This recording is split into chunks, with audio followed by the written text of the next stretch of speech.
Hi and welcome to Knit with Hannah. I'm Hannah. I'm here with Knitting Nature to help you knit with ease, confidence and joy.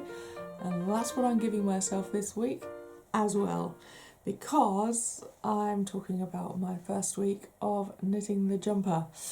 And I've got lots of lessons I need to share with you. And I wasn't quite sure were even going to come up.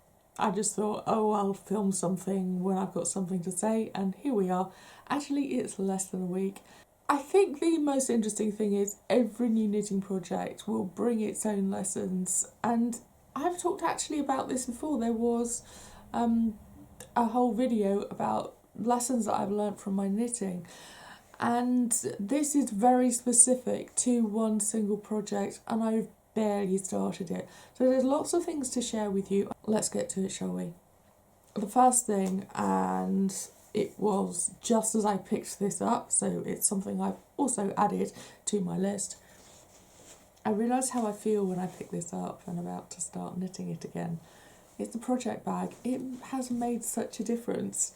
I'm just going, oh, I'm knitting this again because I recognise the bag. I love how the handles feel in my hand, and I'm going to just dive into it and start knitting again. So I had as I was a child, a beautiful knitting bag with wooden handles. That felt brilliant in my hands too. The wood was so smooth and around the handles. This feels like that used to feel. It's a beautiful bag. It's aesthetically pleasing when I pick it up. And I mentioned Alex, who made this bag, actually in last week's video when I talked about preparing for my knitting project. So go and have a look at her bags. They are beautiful. You might be able to get one before Christmas. Don't know. Can't tell you. But you could suggest it to someone and they could get it for you, even if it arrives after Christmas, you know. But I love this bag and it's really helpful. It helps ground me in the I'm about to knit my jumper feeling. I love it when I pick it up. So that's a big part of it too. Are you walking around with a paper bag with all your yarn in it? Are you walking around with a bag from the supermarket and it doesn't feel that pleasing when you pick up your knitting? Well, actually, it isn't very suitable for yarn and knitting needles. Maybe find something, even an old handbag that you don't use anymore, something that is large enough to keep your knitting in and can be repurposed. Anything that you love that is sitting around the house that you still have, that maybe you don't use anymore, can be repurposed as a knitting bag. Think about how it could be a much nicer experience when you pick it up and you want to start knitting. One of the things I realised when I started to knit this, because I got into the flow and I really started to find it actually quite easy to knit this, the whole idea of this project was that it was going to be easy, relatively easy anyway. There wasn't a lot of shaping, actually very little. Most of it is on the sleeves. Knitting through it, it's stocking stitch. It's knit one row, purl one row. Absolutely love it. I picked it up and I started knitting it. And I will actually show it to you now. It sat on the needles. Did a bit more yesterday evening. I actually have 3 balls of yarn hanging from it at the moment because I'm knitting a square in the middle of a block. So yeah, that's where I am right now. And you can see there's big blocks, especially this big purple block is stocking stitch and it's plain. As I was knitting that, I was speeding up and I don't think it did me much good. It actually felt off and almost as if my body was going into flight state. Oh, something wrong? You're doing something really quickly. What are you doing that for? I need to be alert. So there was this alertness, most definitely. And I actually sat there and I said, okay, I am going to notice every stitch. I'm actually going to appreciate the yarn that's on my needles. I don't want this knit to go so quickly that all I say about the knitting journey is, I knitted that really quickly, didn't I? I don't want that. I want this journey to be something that I noticed and appreciated while I was knitting it. So I actually chose to slow it down, which can sound bizarre because there are videos and blog posts all over the internet about how to speed up your knitting. they only go so far. A big part of the knitting process, the knitting journey, is about feeling the relaxation, about feeling the slowing down, about recognising that there might be ease in a knitting project, but that can be really supportive sometimes. You don't need to focus and concentrate and maybe worry so much about getting it absolutely right, with a cable here and a cable there and a bit of a stitch pattern with moss stitch here and shaping in it as well, all the way along a row. You don't need to have that when you're knitting something like this. This is a relaxing project, and I definitely wanted that. That's one of the reasons I picked this jumper, along with all of the wonderful other reasons as well, which you can see in last week's video. But yeah, this was supposed to be one of those, I want some ease, I want some nice, calming, gentle knitting that feels simpler. So that's what I gave myself with this, and that's what I gave myself while I was knitting it. I chose to slow it down.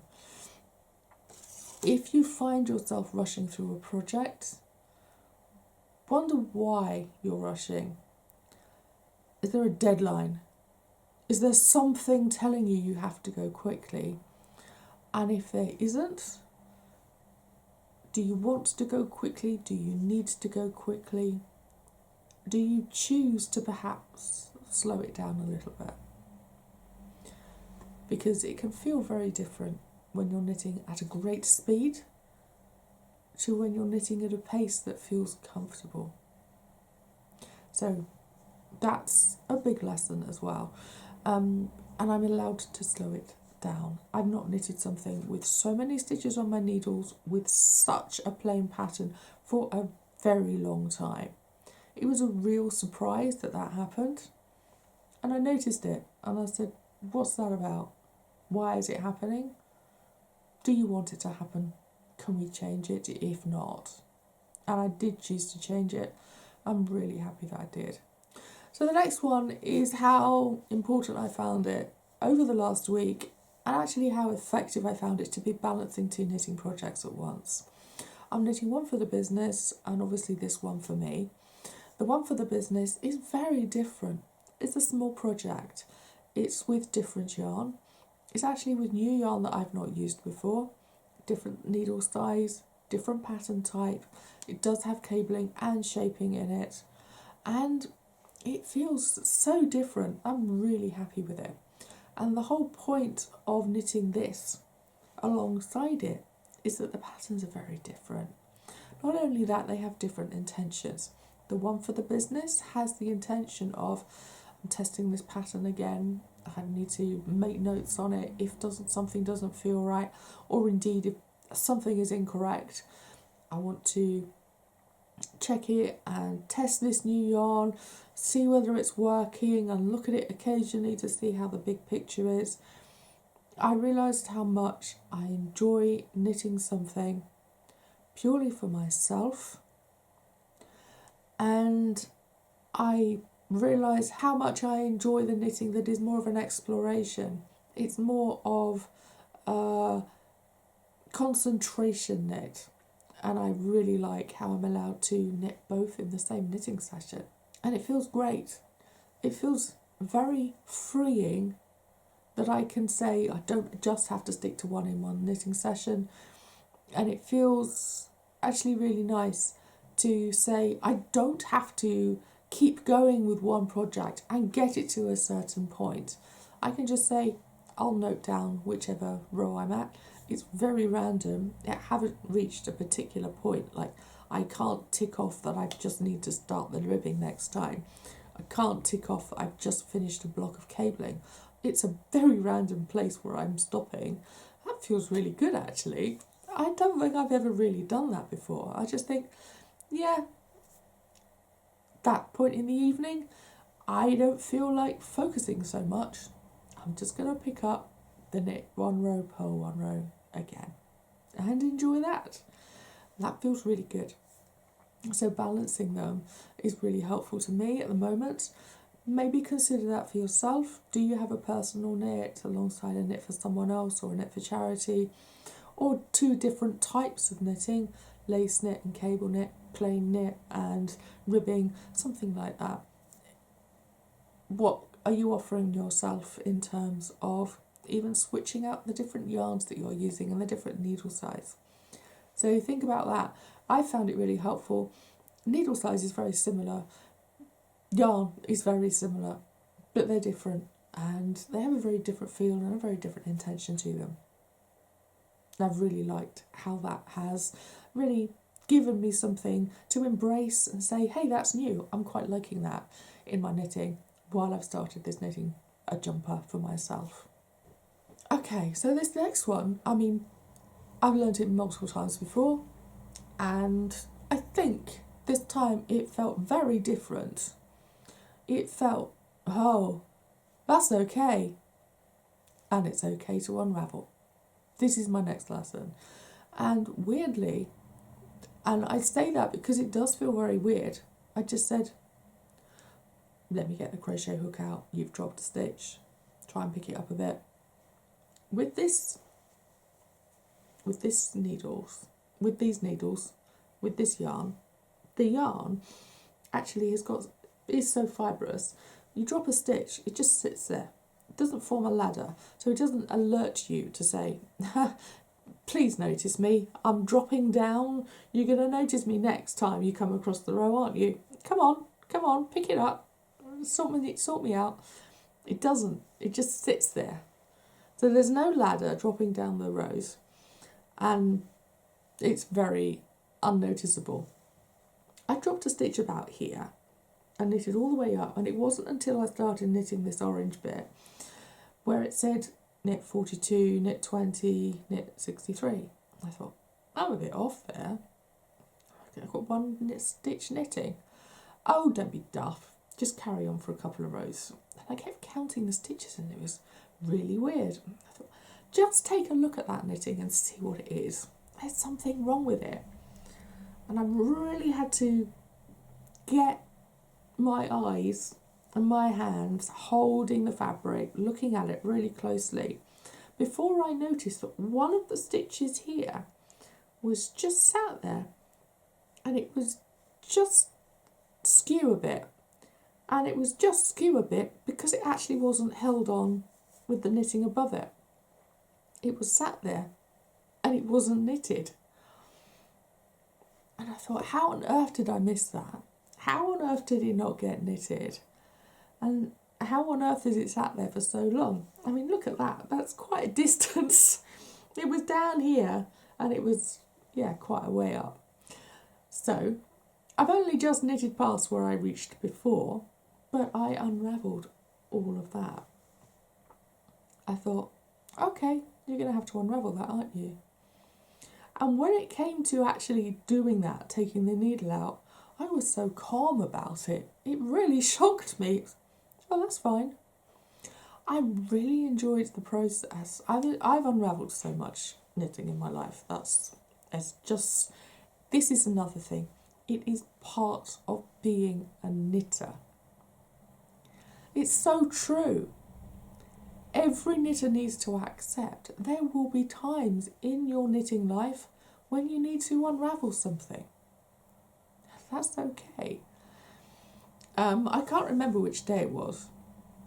It might have been Friday night. Yeah, it might have been Friday evening. But I said, okay, took the needle out, and I really enjoyed watching the stitches, hearing the stitches unravel, and I actually said to myself, you're going to roll up some balls of yarn here. Really enjoy that process. Really let yourself connect to the yarn and feel it in your fingers. Obviously, I wasn't about to feel it in my toes either.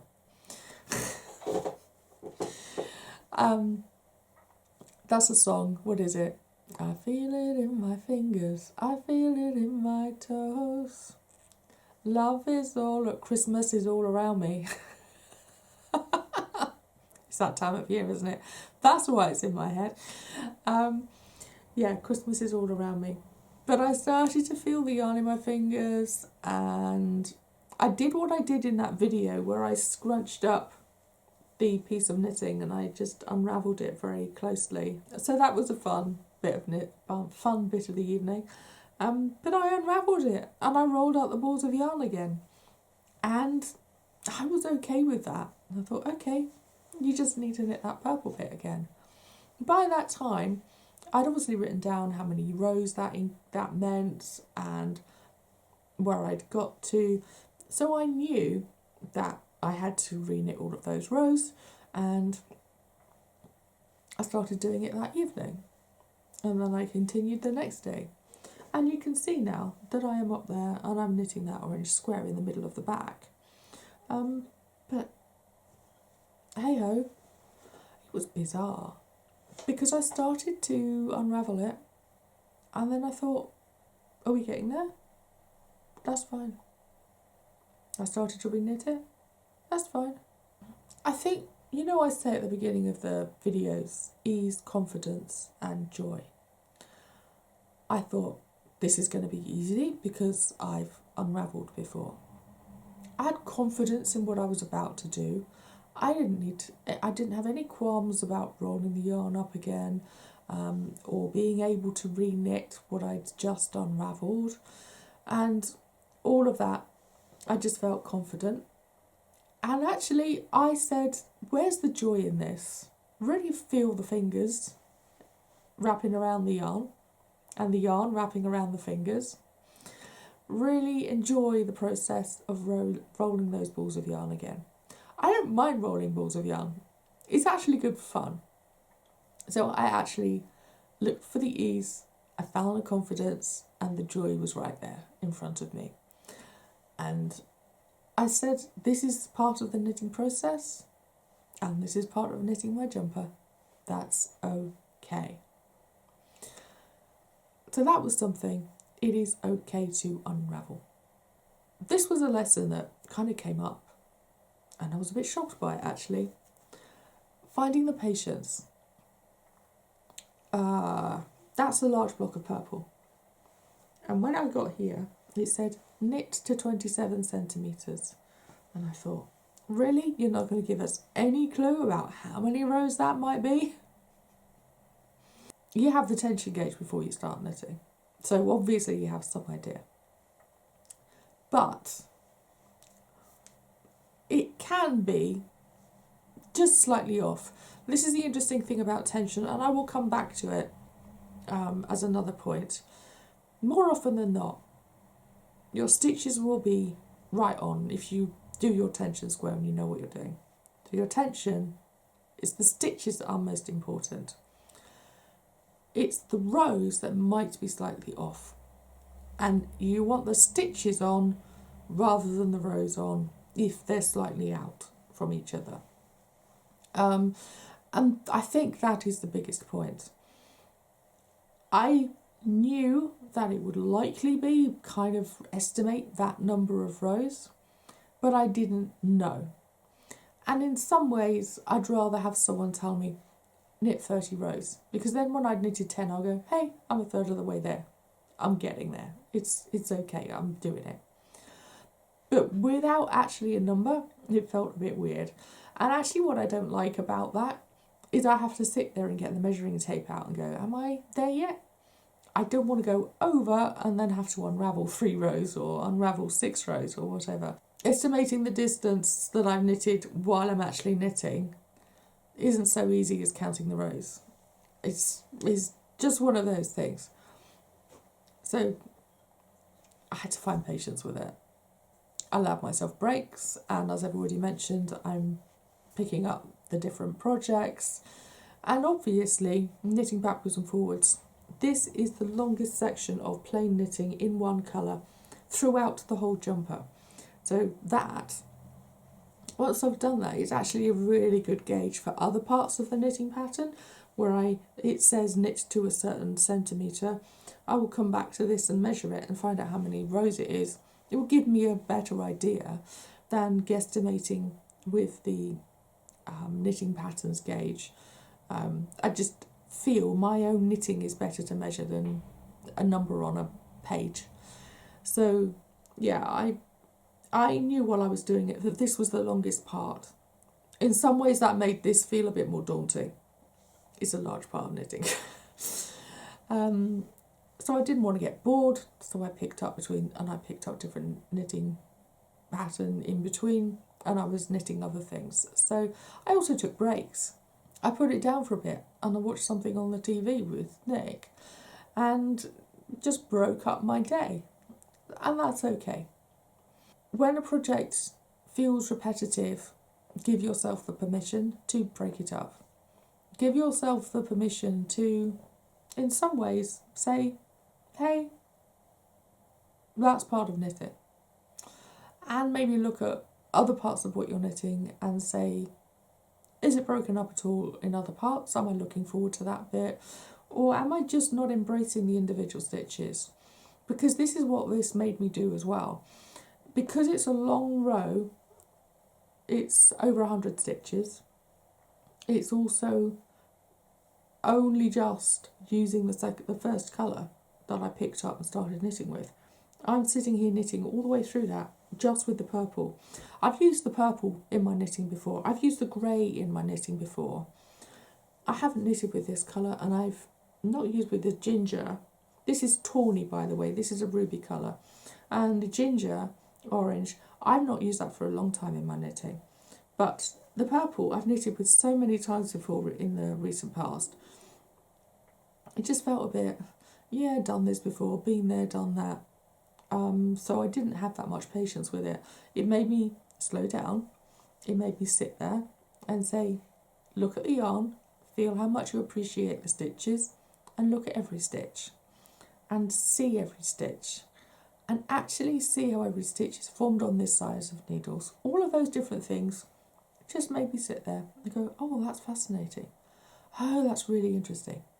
Oh, I really like that part of it. Remind yourself, if you feel this happening to you, that the discovery is part of the joy. And also the simple part of knitting, the stable, the repetitive part of knitting, like this bit was, is actually an opening to creativity. All of the parts of our lives which feel routine are there so that the creativity and the imagination can sit on top of it and start floating there and sparking ideas. That's why we do that. And yes, while I was knitting this bit and it felt so repetitive and it felt so easy, ideas came to me, and thoughts and ideas probably came to me that maybe wouldn't have come to me if I was trying to force speed. If I was trying to force creativity. I just decided that I was happy with that. So I went with the flow. Okay, so the next one. This is quite a big thing. And it was happening for me because I had a tired day. I had a day where all I wanted to do was knit and actually do nothing other than probably knit. And I was also having a day, because of the tiredness, where my gremlins were talking to me. And you probably know what it's like when gremlins talk to you. They sit on my shoulder and they just criticise me and they doubt me. And unfortunately, it was one of those days. And of course, that meant it was doubting my knitting, every single part of it. And it was saying, you don't know this, you don't know this, you don't know this. I had to embrace the unknown. There are so many unknowns in this knitting project. So many unknowns. And the fact that, quite simply, I've not knitted a jumper for a long time, I've not knitted a garment for a long time, is an unknown. The fact that, like I've just mentioned, 27 centimetres. How many rows is that exactly? I'm not quite sure. It turned out to be 44 more rows. But I wasn't quite sure. And that's just one unknown. The biggest thing I was unsure about was stocking stitch with this yarn over a large project, and you can't get that feel over a tension square when you're only doing a few stitches. I was actually going to myself, how will this look over a large project, and will it hold its own? Will it drape like I want to? Will it have structure like I want it to? Over this many stitches with this needle in this yarn. And also, I trust my instincts, my intuition when it comes to colour. My sister has been completely astonished about my instincts and my intuition around colour since we were children. When I got that brown yarn, and you can go and watch last week's video to find out all about this, for this knitting pattern, I looked at it with the other colours, with the beigey stone colour as well, and I thought, no, that's not for me. And I changed those colours. I made them work for me. I made them work together as balls of yarn, sat there together, and I gave myself a few days to agree with myself that that was the right decision. I kept coming back and I kept saying yes, yes, yes. No matter how many little tension squares you knit with all of the colours together, that sort of thing, you don't know what it looks like until you knit the main article with all of the colours separated out into their different parts. This is a big unknown. In this jumper that I'm knitting, what will that colour look like on the sleeve? How will it match with the colours that I've got on the other sleeve, and the colours that are on the front and the colours that are on the back? It's a large piece of knitting, and that is a big unknown. This is one reason I felt like the patience was waning, and of course the unknown gremlins were screaming at me. You don't know what that tawny's really going to look like when it's sat against the bilberry. You don't really know. I actually wanted to get through that purple, and felt the racing. So I slowed down. I found a bit more patience. I appreciated the stitches. It was a big day for learning. And all of that was a brilliant day. Because obviously I got to a point where I said, I'm not going to let you scream at me any longer. Stop it. What I actually did was I went for a walk. I got out of the house, and I've not taken such a long walk actually comfortably for quite a while. You may well know that with my long-term health conditions, I can't walk that far, and I cannot walk very often. If we go out for a longer time, we will use the wheelchair. And I let my feet take me where they needed to go. Actually, I found myself walking past a friend, and I went in and we had a great chat. She's another knitter, and we had a chat about knitting. We had a lovely chat, and I let myself go into the unknown, accept all of those things that were kind of screaming at me, and move on. Take a break. And unsettling though it was, we all know that it's just one of those things. Knitting projects can be like that. You have a lot of trust in yourself when you purchase the yarn, you purchase the pattern, you put the incentive and the intention into a knitting pattern, so you've got enough motivation there to actually cast on and start knitting. You trust that process and you go for it. The unknown. No one knows when they cast on if it's going to turn out like their imagination says it will. We just have to trust the process and let it happen. I embraced the unknown and I said, that's enough. I'm not having any more from you. When it was screaming at me and the uncertainty was going a bit crazy, I said no. The next one. Let's move on from embracing the unknown, shall we? We don't need any more gremlins. But the next one is that I can still be surprised and delighted by my knitting. No matter how long I've been knitting, no matter how long you've been knitting, we can all be surprised and delighted by our knitting. Isn't that wonderful? It's a beautiful thing. The one thing that surprised me was knitting such a large item with 4mm needles with this yarn. This is the top end of the needles that are suggested for this yarn. And I thought, is it going to be too loose a gauge? Is it not going to have enough structure? But actually, I feel it's nice. So I was really surprised about how well this sits on the 4mm needles, slightly larger than is normally suggested for this yarn, and I really enjoy it. You do need a tighter stitch if you're knitting ferrule, because they need to hold together.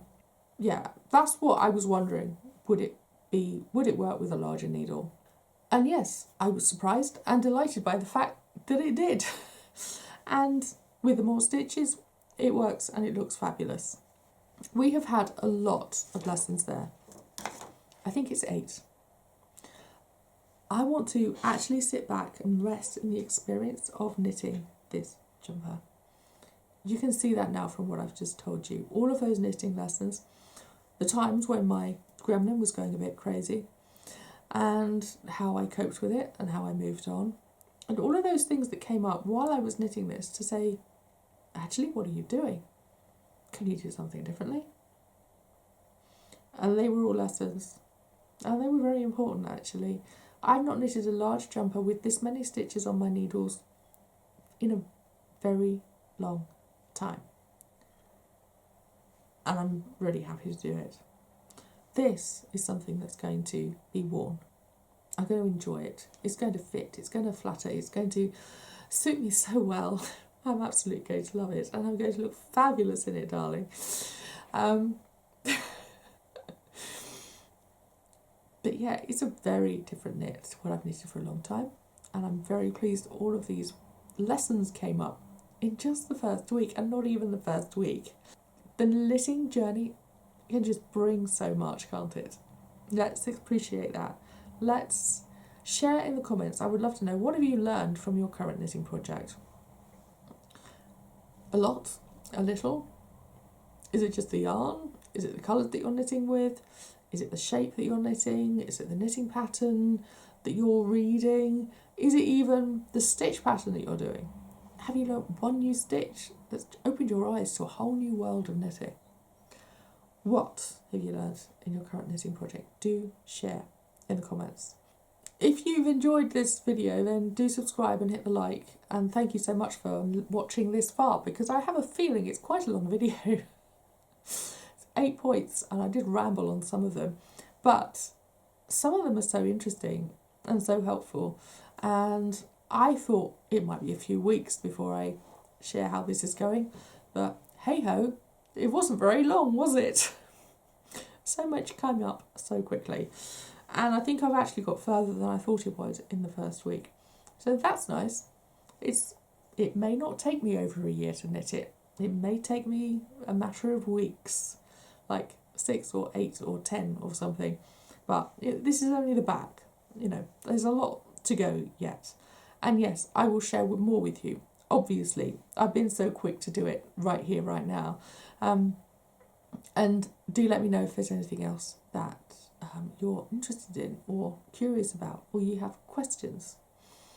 I will be back, and yes, I will be back next week. Next week is Christmas week. Can you believe it? 24th is the Tuesday, so Christmas Eve is the Tuesday. I will be back with a video then. Do not feel you have to watch it on the 24th. It will be there, obviously, in perpetuity. You can watch it all week. And I think I will be back a couple more times next week as well, just to dip in, because, I mean, it's Christmas week. We all got, most of us, a lot of us, have time off. If you're not available to watch this on new video on Christmas Eve next week, then Merry Christmas if you celebrate. All the best for all of you with your knitting projects. I will see you again soon. Bye for now. Happy knitting.